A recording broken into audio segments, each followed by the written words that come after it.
핵심은 이겁니다. 상속세 신고를 할 때 감정평가를 해서 가액을 높이고 신고를 하셨으면 양도소득세를 많이 줄일 수 있었다. 이 뭐 보통 이제 상속 재산이 얼마 되지 않는다고 생각하면 상속세에 대한 관심도 크지 않잖아요. 네. 근데 이럴 때 좀 문제가 생길 수 있는 여지가 있을까요?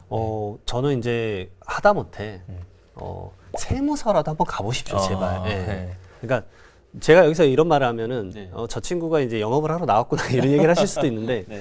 저한테 상담을 하지 않더라도 네, 네. 그리고 사실 상담료 간단한 것들은 대부분의 세무사님들이 공익적 목적으로 좀 해줍니다. 근데 그것도 부담이 되신다 그러면 세무사라도 한번 찾아가 보십시오. 왜냐하면 세무사에서는 원래 민원인 분들에게 세금 상담을 하게 됐을 때 그거에 법적 효력이 없기 때문에 오해받을까 봐 거의 안 하긴 하지만 그래도 공익적 목적으로 잘 알려주세요, 사실은. 네. 그래서 간단한 것들은 질문에 대한 답변을 받을 수 있는데 네네. 이 상속재산이 얼마 안 되면은 대부분 이렇게 생각하세요. 그냥 등기만 하고 끝내자. 진짜 간단하게 생각을 하십니다. 하지만 이제 안타까운 일이 생기죠. 왜냐면은 이건 울타리 세금이라고 제가 항상 표현을 하는데 부모 세대가 대부분 돌아가시고 자녀 세대한테 이제 상속이 일어나지 않습니까? 네네.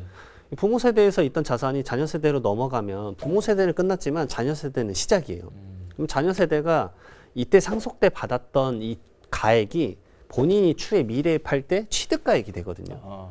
그러니까 본인이 이때 취득가액을 취득 시점이구나. 맞습니다. 네, 네. 상속 취득이니까. 그러니까 상속이 취득 시점이라는 개념을 잘 바로 깨치기는 쉽지가 않습니다. 왜냐하면 상속이란 경험을 사실 태어나서 거의 하지 않거든요. 네. 예, 거의 살아오면서 경험을 많이 하지 않기 때문에 그러면 이제 매매 취득이나 뭐 증여 취득은 살아생전에 하시겠지만 상속 취득은 이게 맞다, 이것도 취득이지 라는 개념이 언제 오시냐면 이걸 팔 때 오세요. 맞네. 근데 그때 취득가액이 이미 정해져 버렸으니까 때를 놓쳐버리고 이제 피눈물을 그건 흘리시는 거죠. 어떻게 바꿀 수가 없잖아요. 네, 그렇죠? 맞습니다. 네. 특히나 제가 이제 수용 업무를 많이 하는데 네. 공익수용 같은 경우는 전답이나 아니면 과수원 아니면 임야 같은 거를 매수를 해서 네. 국가가 매수를 해서 거기에 공공주택을 짓는다거나 도로를 설치한다거나 이런 식의 사업을 많이 하는데 그런 전답 과수원이나 이 임야 같은 경우는 상속받았을 때 대부분 아무 생각도 안 하시고 등기만 하고 끝내세요. 그러면 이 취득가액이 뭐로 되냐면 기준시가로 됩니다. 근데 사실 다들 아실 거예요. 전답 과수원 같은 경우는 기준시가보다 실제 그 동네에서 팔리는 뭐 대부분 이렇게 말씀하시죠. 평당 얼마다. 뭐 이런 시가가 정해져 있거든요. 그 가액과 차이가 상당합니다. 그러니까 수용 보상 금액은 뭐 20억인데 예전에 받았던 상속 취득가액은 5천만 원도 안 된 경우가 많아요. 그러면 그 19억 5천에 대해서 양도소득세를 내야 되기 때문에 수용 받았을 때 당황스러워요. 야, 진짜 그렇겠네요. 네. 그러면서 이제 말씀을 드리죠. 그 당시에 이거를 기준시가가 아니라 핵심은 이겁니다. 상속세 신고를 할 때 감정평가를 해서 가액을 높이고 신고를 하셨으면 양도소득세를 많이 줄일 수 있었다.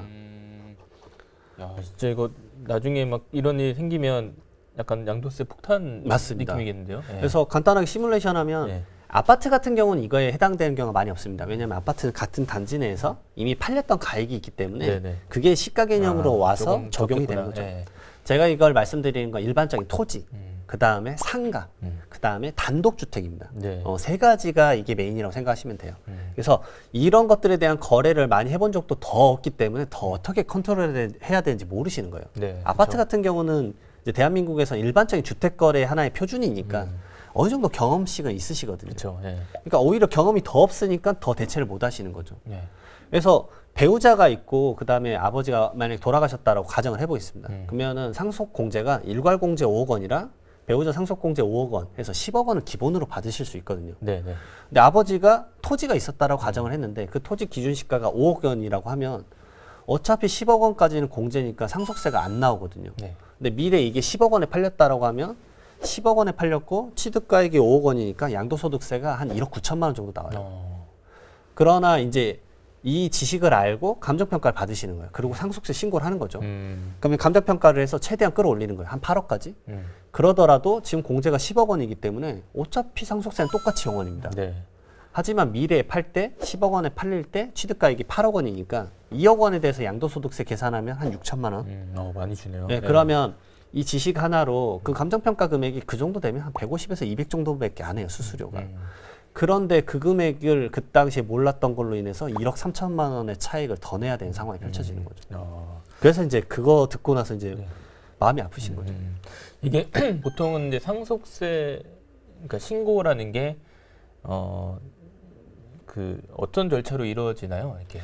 돌아가시게 되면 상속 개시일이라는 표현을 씁니다. 네. 돌아가신 날이 속하는 달의 말일로부터 6개월 이내에 신고를 해야 됩니다. 그래서 그러게들 말씀하세요. 6개월이나 남았으니까 뭐 천천히 해도 되겠지 생각하시는데 신고를 안 해도 되나요? 신고를 안 하셔도 돼요. 세금이 나오지 않는 상황이라. 그래서 안 하는구나. 네. 네. 어차피 세금도 안 나오는데. 그러죠. 네. 그래서 세금 신고나 세무사 상담을 하지 않아도 된다고 하시는 거죠. 아, 요거 재산 요거 했는데 무슨 신고야. 네. 그럴 근데 것 같아요. 그걸 팔 때를 생각해 보시라는 거죠. 그리고 말씀드렸던 감정평가를 한 다음에 그 가액을 신고서에 반영을 해야 돼요. 그래서 세무서에 신고를 해야지만 그 가격이 세무서의 가격이 DB로 쌓여 있는 겁니다. 그래서 미래에 팔 때 매칭이 되는 거죠. 상속이라는 개념은 자녀에게는 항상 그걸 염두하셨으면 좋겠어요. 스타트라는 거. 네. 그러니까 이 재산을 어떻게 활용할지에 대해서 사실 세무사님들과 대화를 좀 나눠야 된다고 보고 있습니다. 상속세가 나오는 기준이 얼마부터죠? 대부분은 이제 일괄공제 5억 원 빼고는 웬만해서는 거의 다 나오게 되는 거고 배우자가 있으시면 최소 공제가 이제 5억 원이기 때문에 간단하게 말하면 배우자가 있고 돌아가셨다. 그럼 10억 원까지 상속세가 안 나오고 배우자가 없다라고 하면 5억 원까지는 상속세가 안 나온다.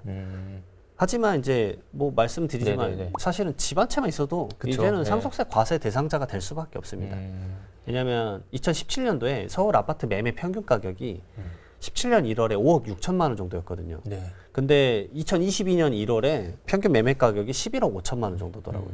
그러니까 나는 숨만 쉬고 그 똑같은 집에서 살았지만 오히려 자산 가치는 거의 두세 배 올라가 버린 거죠. 그러니까 예전과 좀 달라졌습니다. 왜냐하면 5억 6천만 원 계신 분이 만약에 17년대에 돌아가셨으면 일괄공제 5억 원만 하면 상속세가 한 620만 원 정도. 근데 2022년도에 만약에 돌아가셨다. 그러니까 말 그대로 건강하게 좀 더 사시고 돌아가신 것 뿐이에요. 근데 네. 상속세가 한 1억 3천 정도. 거의 20배 이상 올라가 버리는 거죠. 이게 약간 평균적인 지금 서울 수도권의 모습입니다. 그러니까 상속세를 그냥 세금 안 나온다고 쉽게 지나치다가는 미래에 진짜 폭탄 맞을 수 있는 그런 요소가 있네요. 혹시 이게 이제 그 사전 증여를 받았을 때 상속세 신고하는 거랑 뭐 좀 주의해야 될 점 있을까요? 네, 연관이 있습니다. 네. 왜냐하면 대한민국은 이제 상속세 및 증여세법이라고 적혀 있습니다. 그러니까 같은 법을 묶어놨죠. 그래서 증여 이후에 10년이 지나기 전에 또 재차 증여를 하면 합쳐서 계산하는 게 증여세의 가장 기본 원리고 네네. 상속도 이게 똑같이 적용됩니다. 증여 이후에 증여자가 돌아가신 거예요. 10년 이내에 돌아가시면 상속인에게 줬던 증여재산이 전부 다 상속세 때 다시 얹어서 계산이 돼요. 10년 이내면. 네. 네. 그리고 상속인 이외의자는 5년. 상속인 이외의자로 이제 이런 게 있죠. 이제 손자, 그다음에 며느리 사위, 그리고 이제 가끔 이제 내연녀 뭐 예. 이런 게 있습니다. 네. 내연녀도 가능하구나. 결국은 상속인 이외의자에게 준 증여도 전부 다 다시 얹어서 계산해요. 그러니까 결국은 이제 10년이라는 호흡이 길다. 대한민국 세법이 그러하니 10년 이전에 미리미리 끊어서 줄 수 있는 증여를 최대한 많이 해주셔라. 그래서 지금 국회에서도 약간 논의되고 있는 것 중에 하나가 뭐냐면 자녀한테는 사실 직계존비속 간의 증여재산 공제가 5천만 원 좀 낮았거든요. 네네네. 물론 이제 작년에 뭐 1억 원으로 높이겠다라고 했지만 그거 기재부에서 계류가 되고 있는 상황이에요. 그리고 최근에 이제 언급된 것 중에 하나가 뭐냐면 이 증여재산 공제를 2억 원까지 좀 높이자. 네. 왜냐하면 사실 5천만 원이면 서울 수도권에서 월세 보증금도 안 됩니다. 맞아요. 네. 네. 그러면 누구나 다 증여를 받은 걸로 사실은 오해를 받아버리는 그런 형국이 되기 때문에 지금의 이제 물가 인플레이션이 엄청 증가된 걸 좀 반영을 해줘야 되지 않을까라는 생각을 좀 해봅니다. 네. 어쨌든 이게 상속세를 내야 되는 시점에 됐을 때 내가 이제 사전 증여를 받은 게 있는지도 꼼꼼히 따져서 이제 세무 상담을 받아야 되는 거네요. 그러면. 맞습니다. 네. 그래서 아까 얘기로 다시 돌아가면 네. 돌아가셨을 때 상속 재산이 뭐 5억 원도 안 된다 해서 자기는 네. 상속세 신고를 안 해도 된다고 맞아요. 그럴 수 있을 것 생각하시는데 같아요. 네. 가끔 이러신 경우가 있어요. 돌아가시기 전에 요즘은 다 돌아가실 때 급작스러운 뭐 교통사고나 이런 게 아니시면 다 대부분 이제 요양을 하시다 돌아가시거든요. 네네. 그러면 요양도 하시다가 이제 상황이 좀 악화되실 때가 있잖아요. 그러면 그때 이제 자녀분들이 예전에 이제 잘못된 금융 습관을 좀 말씀을 하셔서 지금 돌아가시기 전에 빨리 우리 나눠 가져야 된다. 그래서 허겁지겁 계좌로 막 이걸 옮기세요. 뭐몇 억씩. 그럴 수 있을 것 같아요. 네. 그리고 돌아가신 날짜에는 막상 보면 진짜 상속 재산이 5억 원도 안 돼요. 근데 가정을 해보겠습니다. 막 이렇게 받았던 자녀들이 받았던 그 증여 재산이 막 10억이라고 해볼게요. 결국은 그러면 15억 원에 대해서 상속세를 계산하셔야 돼요. 그렇구나. 네. 그리고 이런 것들은 네. 이 과세관청에서 쉽게 포착을 하는 방법들이 있습니다. 네. 그러니까 지금 당장 혹시나 돌아가셨을 때 재산이 얼마 없다고 해서 상속세 안 나오겠지 이렇게 자칫 생각하다가는 큰일 나죠. 이제 큰일 나겠네요, 진짜. 네. 왜냐하면 10년간의 계좌이체 내역을 사실 다 봐요. 혹시 마지막으로 좀 상속세 관련해서 이제 저번에 말씀하셨을 때 반드시 이건 세무조사가 이제 이루어진다고 하셨잖아요. 좀 그런 걸 대비하는 방법들 팁이 있을까요? 네. 첫 번째로 방금 말씀드렸던 게 가장 메인입니다. 제발 돌아가시기 직전에 증여하지 마십시오. 그러면 또 증여하시고 나서 이러세요. 절대 모를 거니까 우린 증여세 신고도 하지 말자. 왜냐하면 이게 10년 내 증여가 이제 포착이 돼버리면 예를 들어서 저는 9년 11개월 28일 전께 포착된 경우가 있었어요. 그러면 9년. 그때 주셨던 네. 9년 11개월 28일 10년 딱 안 됐잖아요. 그러니까요. 네. 딱 한 2, 3일 차이니까. 그러면 그때 가격이 한 3억 정도 됐었어요. 그러면 그 당시에 내지 않았던 증여세를 먼저 내셔야 되고 그다음에 증여세 신고를 하지 않았잖아요. 그럼 신고 불성실 가산세 20% 붙고. 가산세가 무섭습니다. 왜냐하면 가산세가 100% 이상 나올 수도 있어요. 그다음에 납부 불성실 가산세가 연에 한 8%에서 10% 정도 돼요. 지금 이제 8% 정도 되는데 그럼 연마다 8%씩 9년이면 거의 80%입니다. 이게 쌓여서 먼저 한번 내고 이게 상속재산이 다시 얹어진 다음에 상속세를 또 내고 상속세를 적게 냈기 때문에 가산세를 또 내고 납부 불성실 가산세를 또 내야 됩니다. 그러니까 세금이 6개가 발생해요. 그러니까 당황스러우시죠. 그러겠네요, 진짜. 그래서 네. 추징인 액수가 3억 2천만 원이셨어요. 예전에 3억 받았는데. 그러니까 진짜 배보다 당황스럽다. 배꼽이 더 큰. 네, 맞습니다. 상황이네요. 그런 상황이 펼쳐질 수 있어요. 그리고 상속세 상담을 받으라는 이유 중에 또 하나가 제가 좀 대표적으로 말씀드린 게 뭐냐면 네. 아버님이 지난달에 쓰신 거 얼마 쓰셨는지, 그거 어디다 쓰셨는지 대부분 모르세요. 그렇죠. 예. 절대 알 수가 없어요. 하지만 상속세 때는 이런 것들 다 소명을 해야 된다. 음. 그리고 아버님이 혹시나 사업을 하셨다라고 하면 네. 저는 그런 얘기합니다. 아버님과 채권 채무 관계가 얽힌 사람이 어떤 건지 알 수가 없어요.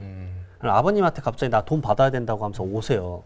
나 1억 원 받을 거 있다라고 당황스럽잖아요.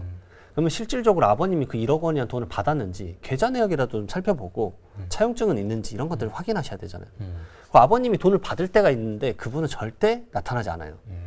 그러면 아버님이 이제 재산을 지키셔야 되는 거잖아요. 네. 아버님의 채권을 지켜야 되기 때문에 그러면 그 상속세 이 신고서를 만들면서 저희가 그런 자료들을 솔팅을 하거든요. 그래서 이분에게 지금 5천만 원이 나갔는데 이분이 누구냐? 이 아버지랑 친한 친구분이다.